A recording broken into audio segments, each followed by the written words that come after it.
Le mythe de la caverne est un puissant moyen. C'est une représentation mentale extrêmement puissante pour comprendre l'endoctrinement, le phénomène de l'endoctrinement dans le cerveau de quelqu'un. Mais je tiens à dire quelque chose avant de commencer. L'allégorie de la caverne vient en réalité de la connaissance, de la sagesse que Platon a eue chez nos ancêtres de l'Égypte antique.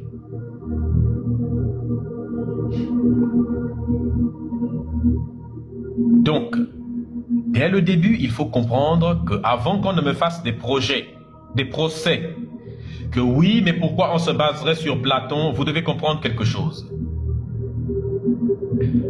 Lorsqu'on est afrocentré, on a la capacité d'utiliser n'importe quel domaine de connaissance, de n'importe quel auteur, même des noms noirs, pourvu que vous ayez la capacité de replacer les choses dans un paradigme kémite. J'ai le droit de prendre une roue allemande ou belge si ça peut servir dans ma locomotive kémite, sans pouvoir changer la substance, le moteur, l'élément, mon objectif de là où je vais. Cheikh Anta Diop s'est servi des études faites par des leucodermes, même des personnes qui, à l'origine, pourfondaient les Noirs, mais il s'est servi de certains de leurs travaux pour justement les retourner contre eux et leur montrer la vérité. La connaissance exactement n'a pas de couleur de peau. L'important c'est que, et en plus de ça, ça permet d'avoir une grande culture générale.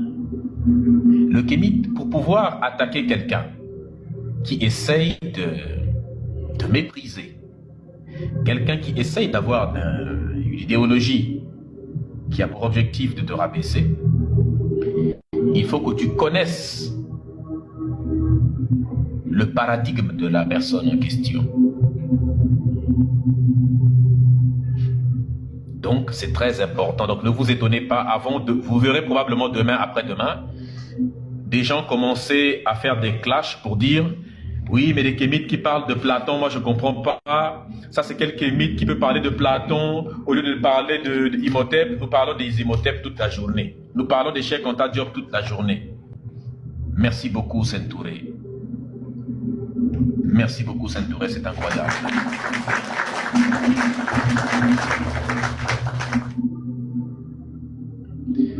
Donc, avant de voir demain des personnes commencer à se plaindre, oui, pourquoi ça c'est quel genre de kémite qui utilise Platon, mais ça n'a aucun sens. La dernière fois j'ai fait la même chose avec Nietzsche. Beaucoup n'ont pas compris. N'importe qui peut produire de la connaissance, mais l'important c'est de reprendre les choses une fois de plus, de les replacer dans le bon contexte. Ça vaut le coup d'en parler exactement. Et en plus de cela, comprenez ceci.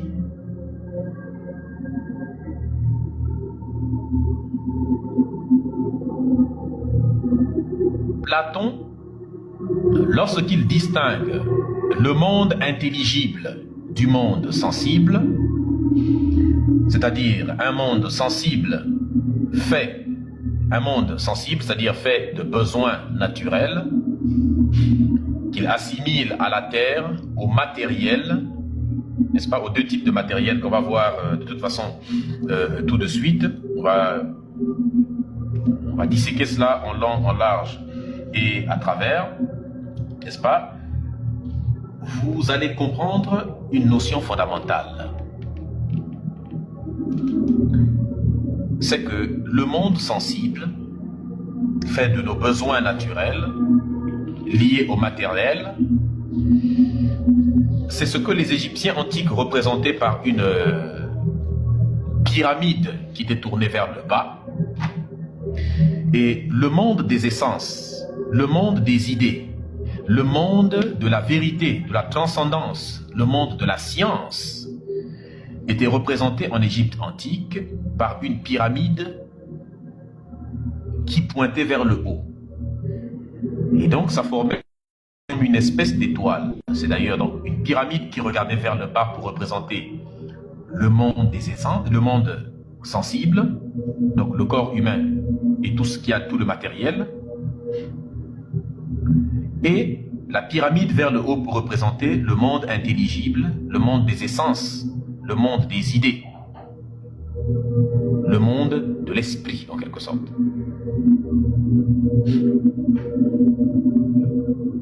Et ce sont ces deux instances qui font l'humain.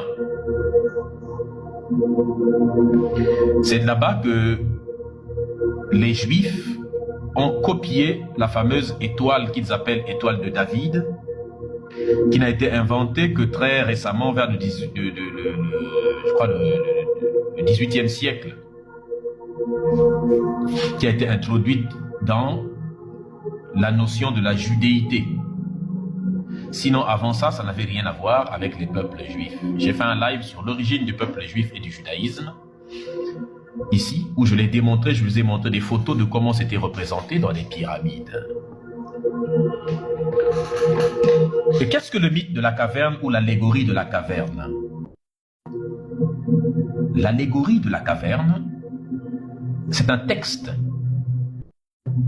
qui est allégorique, c'est-à-dire qui raconte une histoire, mais une histoire qui a pour objectif de t'apprendre quelque chose, de t'enseigner. C'est ce qu'on appelle une allégorie. N'est-ce pas? C'est une histoire qu'on te raconte d'un phénomène qui ne s'est pas réellement passé. Une histoire fictive, mais une histoire fictive qui contient un enseignement, une philosophie, une leçon, une morale ou quoi que ce soit. En gros, un enseignement à l'intérieur.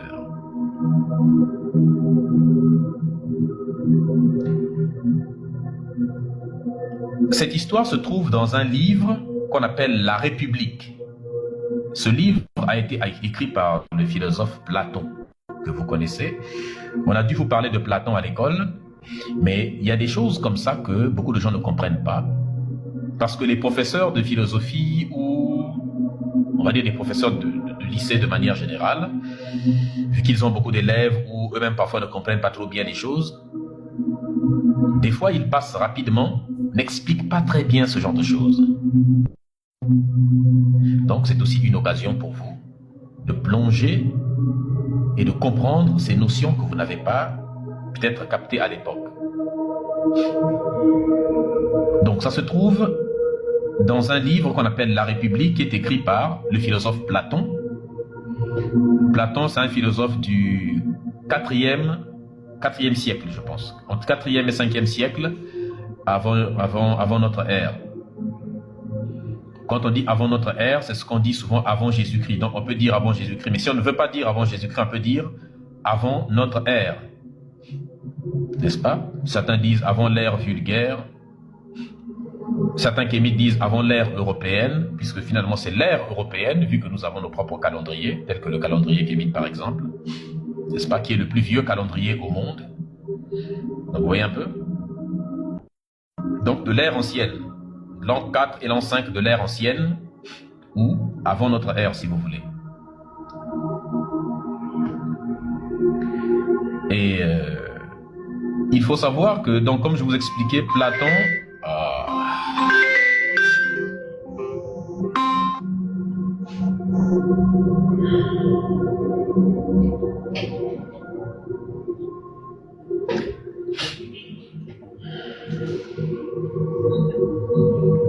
Donc,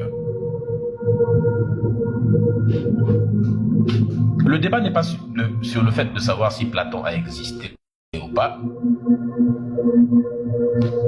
Le truc, c'est l'important, c'est l'enseignement qui est dit à l'intérieur. Qu'il ait existé ou pas, ce qui compte, c'est ce qui est à l'intérieur, cet enseignement-là. Le texte, on sait qu'il date de cette époque en question. Et Platon peut ne pas avoir existé, ou Platon peut être une autre personne, ou une personne qui est allée prendre... En tout cas, dans tous les cas, on sait que les enseignements de Platon sont des enseignements que donnaient les prêtres de l'Égypte antique. Ce sont les premiers à avoir développé ces notions. Mais, une fois de plus, ne faisons pas de hors-sujet. L'important, c'est de comprendre l'allégorie, sinon ça va nous faire dériver le débat sur la question de l'existence ou non de Platon. Ça, on pourra faire un live spécial sur ça. Platon, tout comme Socrate d'ailleurs. Platon, dans l'enseignement de la philosophie, c'est celui qui est le disciple de Socrate. Socrate, personne ne connaît réellement la vie de Socrate. Tout ce qu'on sait de Socrate, on le sait à travers Platon.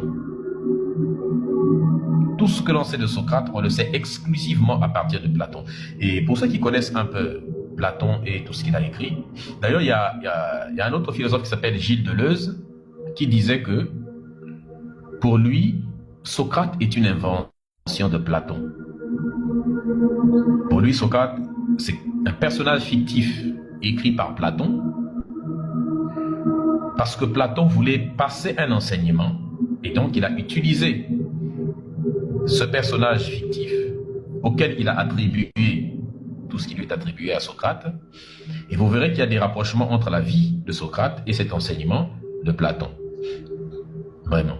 Et ça, je pourrais faire en tout cas quasiment tout un live sur ça. Quasiment tout un live. Platon, pilier central de la philosophie. Exactement. Platon, les textes de Platon, surtout la République, c'est quand même un pilier de la philosophie en ce sens que à peu près tous les philosophes qui viennent après se revendiquent de Platon, ou alors leur philosophie est plus ou moins proche ou bien prend des bases dans celle de Platon. Donc on peut dire que Platon est quelque part l'un des socles de la philosophie telle que enseignée actuellement. Mais ce qu'il faut avoir à l'esprit, c'est que la philosophie n'a pas commencé en Grèce. Les Grecs se sont attribués la philosophie qu'ils ont appris en Égypte antique. Les premiers textes de philosophie viennent du continent africain. Vous avez les instructions d'Amenémopé, vous avez les textes de Ptahhotep, n'est-ce pas? J'ai souvent lu ici les sagesses de Ptahhotep, qui sont des textes philosophiques, n'est-ce pas? Les textes de Khâjemni, qui contiennent une véritable philosophie, et vous pouvez aller lire. Vous avez d'autres textes en Égypte antique, que ce soit sur la pierre de Sako ou un peu ailleurs, dans les annales d'Hatchepsout, il y a plein d'éléments. Donc lorsque l'on parle de philosophie et que l'on dit que la philosophie a commencé en Grèce, c'est le symbole même de ce qu'on appelle un épistémicide. L'appropriation culturelle, l'effacement. C'est-à-dire qu'on s'approprie quelque chose qui n'est pas le sien. C'est pas mauvais de s'en approprier, mais tant que on crédite les auteurs. Et des intellectuels comme les Cheikh Anta Diop, les Théophile Obenga, sont venus mettre en lumière ce que beaucoup savaient, mais ne disaient pas. À savoir, tout le corpus de connaissances. C'est-à-dire que tous les domaines de sciences, de connaissances qui sont attribués aux Grecs n'appartiennent pas aux Grecs et ils n'ont rien découvert. Et d'ailleurs, Théophile Obenga va plus loin, il dit s'il y a un peuple qui n'a rien inventé, c'est même les Grecs. Les Grecs n'ont strictement rien inventé. Tout ce qu'ils ont, ils l'ont piqué en Égypte antique. Et ça, on a déjà fait un live sur ça, mais on pourra toujours refaire un live en se basant sur les travaux de Théophile Obenga et de Diop.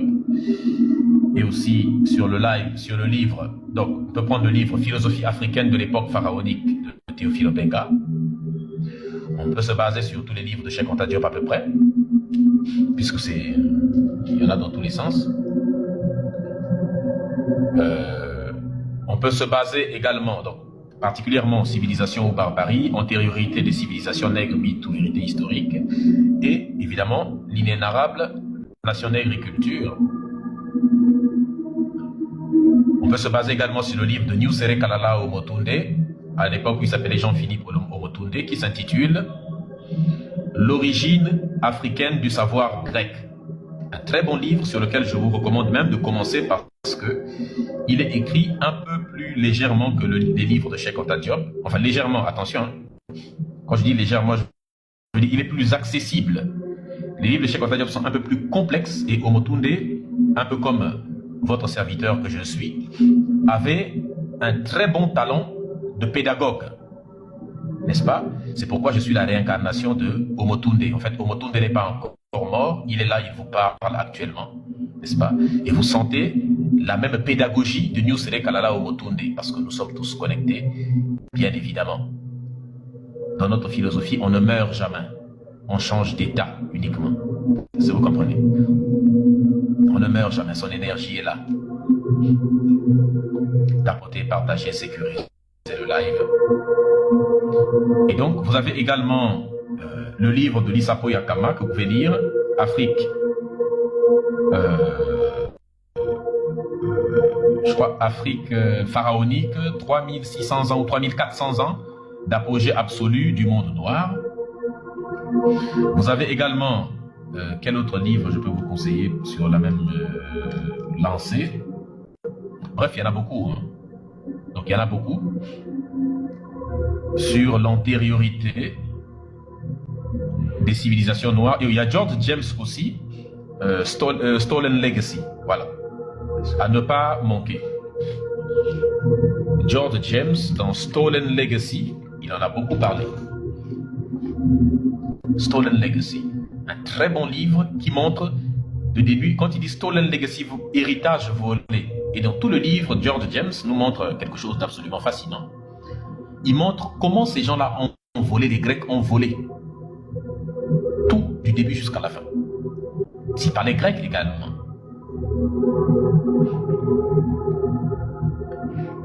Donc,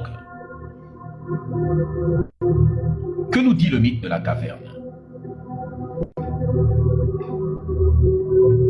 Le mythe de la caverne de Platon nous parle d'une caverne, une grotte souterraine. Comprenez très bien, parce que si vous comprenez ceci, vous ne pourrez plus jamais redevenir religieux. Black Athéna, exactement, Black Athéna également.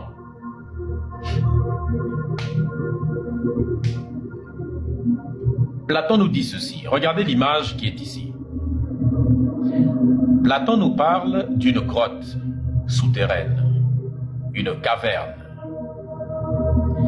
Dans cette grotte souterraine, nous avons des esclaves, des personnes qui sont enchaînées, qui sont assises. Regardez tout au fond de la grotte, vous voyez des personnes qui sont assises. Ces personnes regardent vers le mur et ils voient des ombres sur le mur.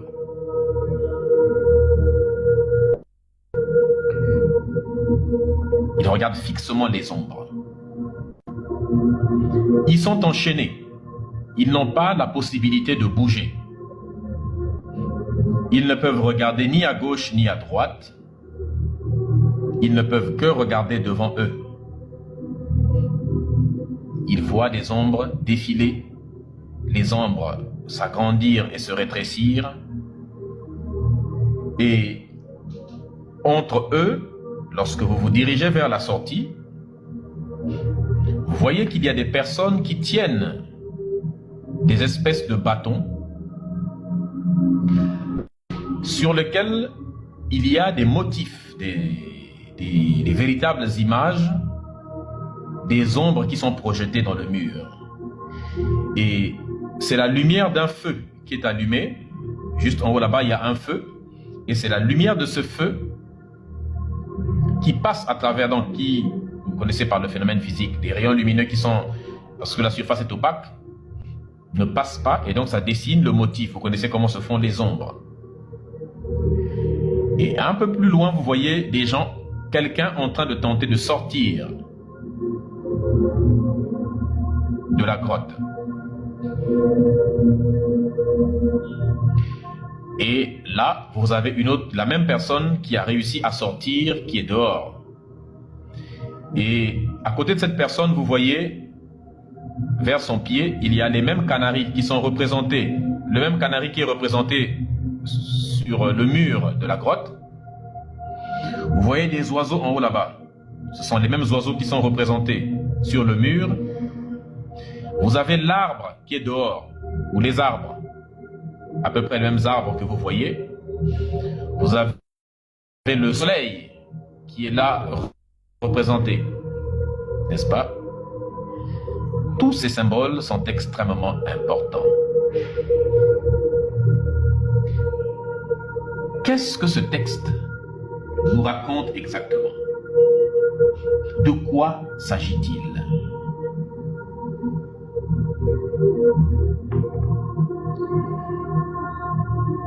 Nous allons faire l'exégèse du texte de Platon.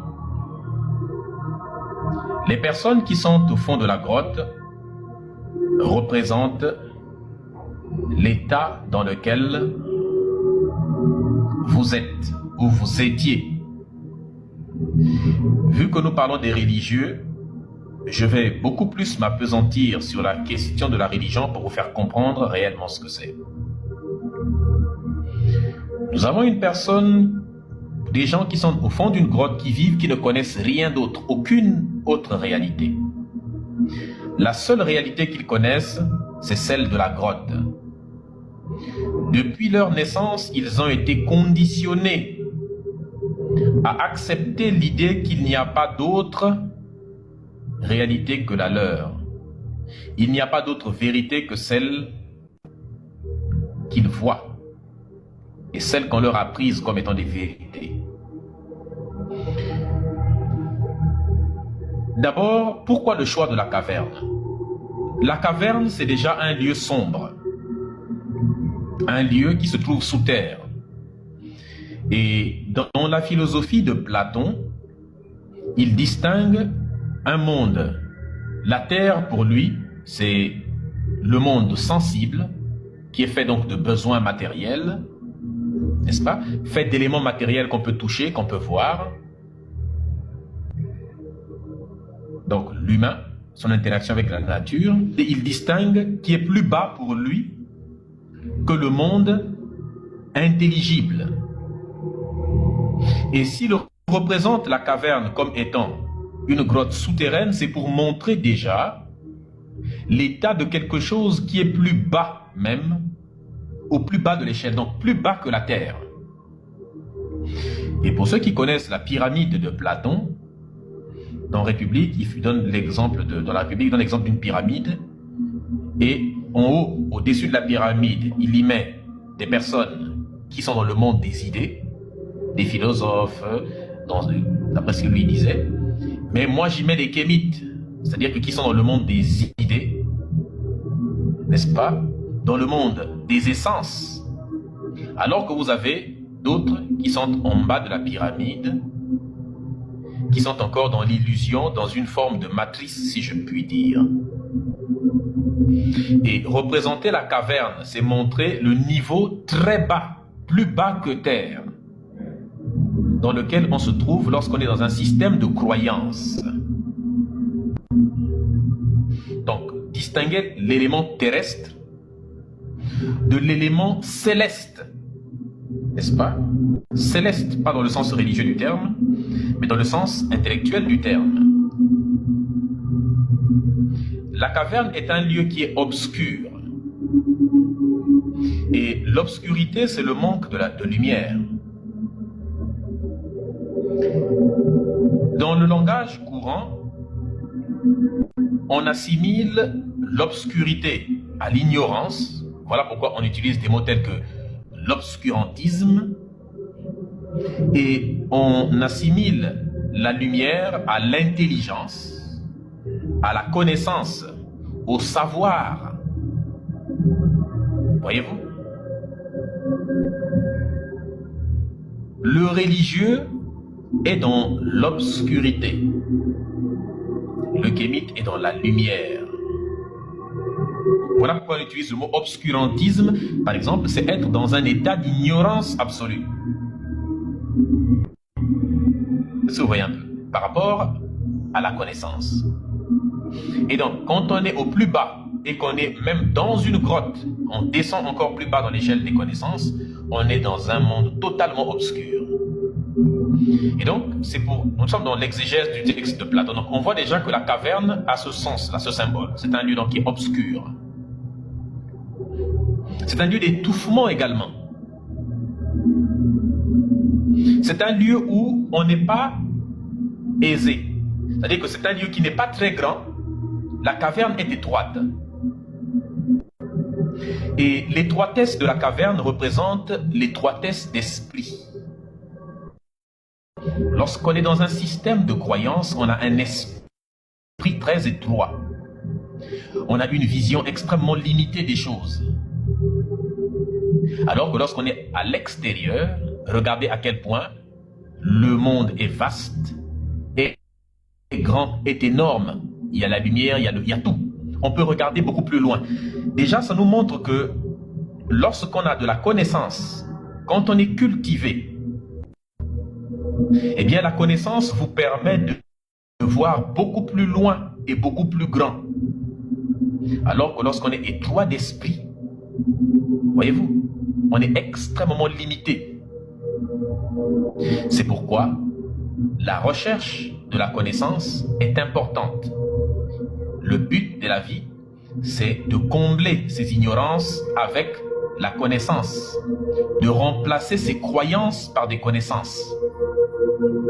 Rester bloqué dans un système de croyances, c'est comme rester bloqué dans une grotte et refuser d'en sortir par peur de regarder la lumière, par peur d'observer le monde. La lumière, donc, c'est la connaissance et l'intelligence. Et donc, comme je vous le disais, c'est un lieu qui est sombre, qui est souterrain, qui est étroit.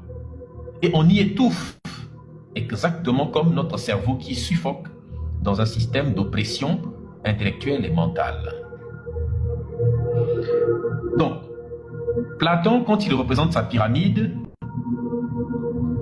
il dit combat. Lui, il classe, il met les artisans, les paysans, ainsi de suite.